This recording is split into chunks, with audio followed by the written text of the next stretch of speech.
We are told from a young age that the path to financial stability, the American dream, requires owning a home.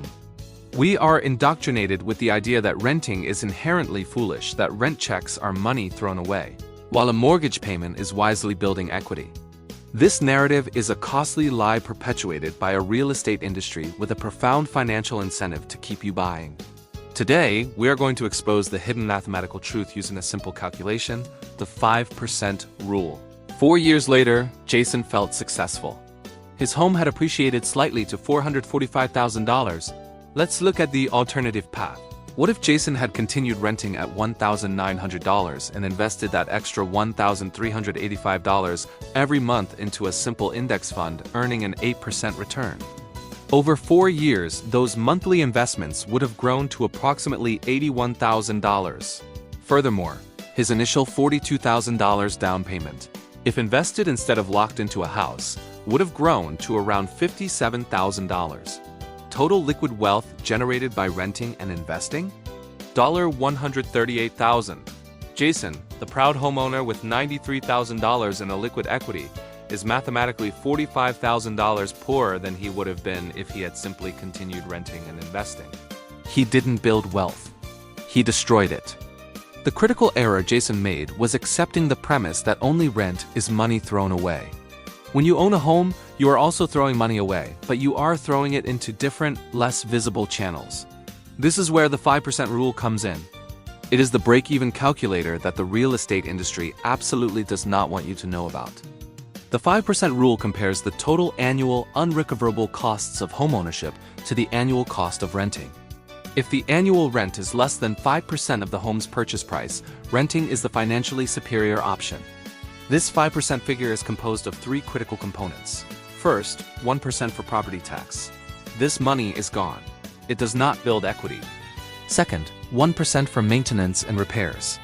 This is the estimated annual cost to keep your house in similar condition. Again, this money is gone. Third, the most crucial component, 3% for the cost of capital. This represents the interest on your mortgage, or the opportunity cost of having your down payment locked into a low-performing asset. If you pay $100,000 in cash, that money is earning the real return of the house, about 1%. If you had invested that $100,000 in the stock market, it could have been earning 8%. That difference, that 7% delta, is the opportunity cost, and it is money lost. These 3 components, 1% tax, 1% maintenance, and 3% capital cost, equal 5%. That 5% of the home's value is what you are throwing away every year as a homeowner.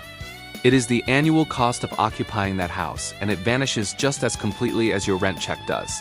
Let's apply this. Consider a $500,000 home. 5% of $500,000 is $25,000 per year. Now let's test this in the American housing market. In San Francisco, the median home price is around $1.2 million. The 5% rule dictates that the break-even rent is $5,000 per month. Yet the median rent for a comparable property is only about $3,200 a month. The math is clear. Renting in San Francisco is significantly cheaper than buying. In Austin, Texas, the median home price is around $550,000. The break-even rent is $2,292 per month. The median rent is about $2,100. Renting is still mathematically superior. However, in markets like Cleveland, Ohio, where the median home price is $230,000, the break-even rent is $958. If the median rent is $1,200, then buying mathematically makes financial sense. Many will argue that appreciation changes everything. They say the high costs are justified because the home's value will soar. This too is a myth. According to Nobel laureate economist Robert Shiller, the average real return on housing, meaning after adjusting for inflation, is approximately 1% per year over the long term. Not 8% like stocks, not 5% like bonds, just 1%. If you bought a $500,000 home and it appreciated at 1% real return for 30 years, its value would be $675,000 in today's dollars.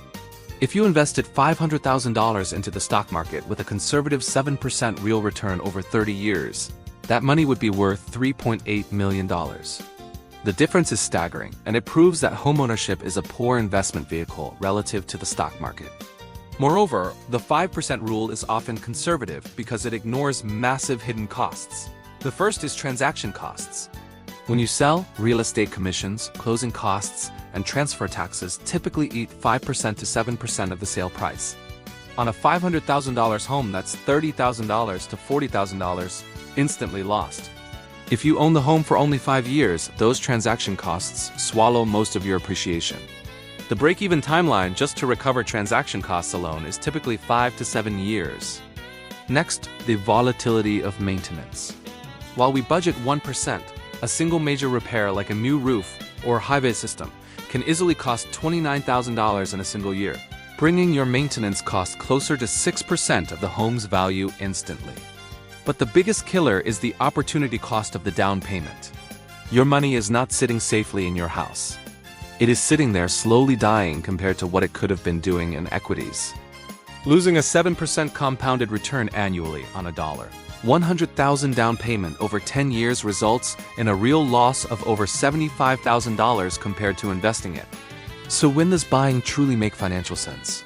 4 conditions must be met. First, the rent for a comparable home must exceed the 5% break-even point in your local market. Second, you must be confident you will live in that home for 7 to 10 years or longer to offset the massive transaction costs. Third, you should have maximized all tax-advantaged investment accounts, your 401k, IRAs, and HSAs before tying up money in a low-return asset like a home. Fourth, you must acknowledge that the purchase is primarily a lifestyle decision. If you value stability, the ability to customize your space, or the non-financial benefits of owning, that is a valid choice. But you must be aware that you are paying a financial premium for those privileges, a premium clearly quantified by the 5% rule. Ultimately, the decision to buy or rent must be driven by data, not by cultural pressure. Use the 5-step decision framework.